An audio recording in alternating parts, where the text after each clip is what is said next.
Elle vole la fortune de son mari et il décide de se venger, mais personne, absolument personne, n'imaginait jusqu'où ça irait. Alors elle, c'est Tiffany, mère de 3 enfants.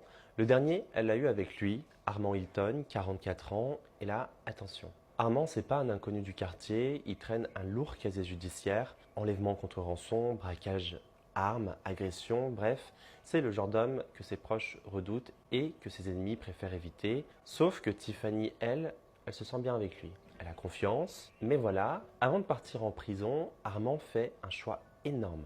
Il transfère toute sa fortune au nom de Tiffany, il lui laisse tout, et Tiffany, elle en profite. Elle investit, elle monte ses affaires, elle fait grandir son empire. Pendant ce temps, Armand attend, il patiente derrière les barreaux, et son seul objectif, c'est simple, finir sa peine et récupérer ce qui lui appartient. Sauf qu'un jour, Tiffany tourne la page. Elle change les serrures, elle bloque son numéro, elle vend les biens, et elle démarre une nouvelle vie avec un autre homme. Et là, Armand se sent trahi, volé, humilié, et ça, il ne pardonnera jamais. Tiffany, elle s'affiche sur ses réseaux, elle montre tout, les sacs Chanel, les Gucci, les Dior, les restos chics, les voyages entre les États-Unis, Londres, Égypte. Elle vit sa meilleure vie en apparence, mais derrière l'écran, Armand la surveille. Chaque photo, chaque story nourrit sa rage et ça monte, jusqu'à exploser. Armand commence à l'harceler, des menaces encore et encore.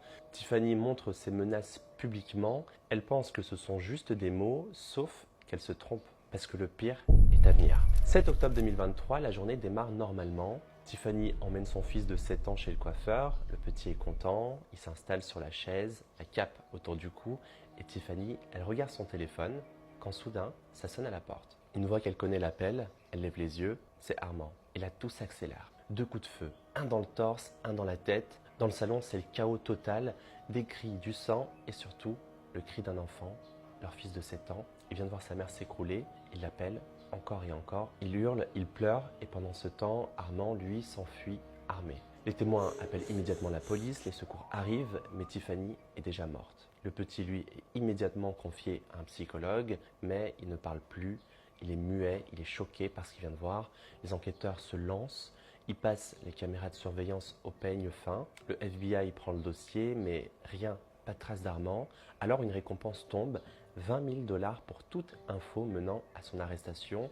Mais Armand connaît les règles. Il a des contacts, des faux papiers, un réseau, et beaucoup se taisent par peur de représailles. Pendant ce temps, les 3 enfants de Tiffany continuent de grandir. Chaque année, il fête son anniversaire sans elle.